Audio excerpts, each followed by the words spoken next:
My dear divine ஃபெமினைன்ஸ், இன்றைக்கி நான் எதை பற்றி பேச போகிறேன் அப்படின்னா, இன்னர் சைல்டு ஹீலிங் பற்றி தான் பார்க்க போகிறோம். இது வந்து எப்படி நம்ம வந்து இன்னர் சைல்டை வந்து ஹீல் பண்ணலாம் அப்படிங்கிறத பற்றி நான் சொல்ல போகிறேன்.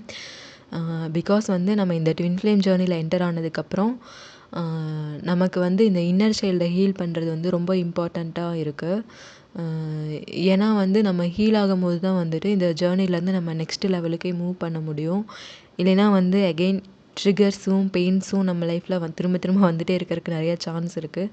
ஸோ அதுக்காக வந்து எப்படி ஹீல் பண்ணலாம் அப்படின்ட்டு நான் சொல்ல போகிறேன். இது எப்படி நம்ம ஹீல் பண்ண போகிறோம் அப்படின்னா, எல்லோரும் எப்படி பண்ணுவாங்கன்னு தெரில, பட் வந்து நான் ஃபாலோ பண்ணுறத உங்ககிட்ட ஷேர் பண்ணணும்னு நினைக்கிறேன். இது எப்படின்னா வந்துட்டு, ஃபஸ்ட்டு நமக்கு லைஃப்பில் எப்படி ட்ரிகர்ஸ் வந்துட்டு வருதுங்கிறத பார்க்கணும்.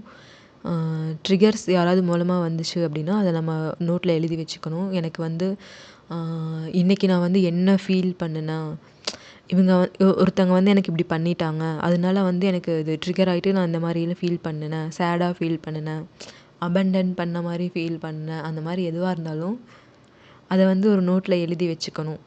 அது என்ன ஃபீலிங்ஸ் அப்படிங்கிறது. ஸோ இதுக்கு முன்னாடி வந்து இந்த மாதிரி ஏதாச்சும் ஒன்று நடந்திருக்கா அப்படிங்கிறத பார்க்கணும். பாஸ்ட் இன்சிடெண்ட்டில் சின்ன வயசில் வந்து உங்களை பேரண்ட்ஸ் யாராவது ஒருத்தங்க அபண்டன் பண்ணியிருப்பாங்க அப்படின்னா, அந்த இன்சிடெண்ட்டை வந்துட்டு நம்ம ஞாபகப்படுத்தி எழுதி வச்சுக்கணும். இல்லைன்னா வந்துட்டு நம்ம ஓவராலாக சின்ன வயசில் இருந்துட்டு எப்படியெல்லாம் வந்துட்டு நம்ம பெயின்ஃபுல்லான மெமரிஸ்லாம் வந்துட்டு எழுதிட்டு அதை நம்ம எப்படி ஹீல் பண்ண போகிறோன்னா, அந்த இன்சிடெண்ட்டை வந்துட்டு நம்ம ஒருக்கா நோட்டில் எழுதணும். ஸோ அப்படி எழுதும் போது வந்துட்டு நமக்கு ஓரளவுக்கு கொஞ்சம் ரிலீஃப் ஆகும். அப்போ வந்து நம்ம அந்த இன்சிடெண்ட்டை வந்துட்டு ரீகால் பண்ண மாதிரி இருக்கும். அதுக்கப்புறம் நம்ம வந்து மெடிடேஷன் பொசிஷனில் உட்காந்துட்டு கண்ணை மூடி மெடிடேஷன் பொசிஷனில் உட்காந்து அந்த இன்சிடெண்ட்டுக்கு போயிட்டு நம்ம ரீவிசிட் பண்ணணும். அகெயின் அந்த இன்சிடெண்ட்டை வந்துட்டு நம்ம மைண்டில் கொண்டு வரும்போது அங்கே என்ன நீங்கள் ஃபீல் பண்ணீங்களோ அந்த எமோஷன்ஸ் வந்து ப்ராசஸ் ஆகும்.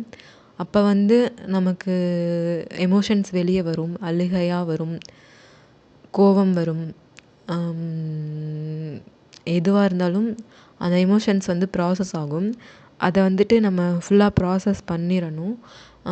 பண்ணிட்டோம்னா அது வந்துட்டு நம்ம பாடியில் ஸ்டோர் ஆகிருக்கிற எமோஷன்ஸ் வந்துட்டு ஃபுல்லாக வெளியே வந்துடும்.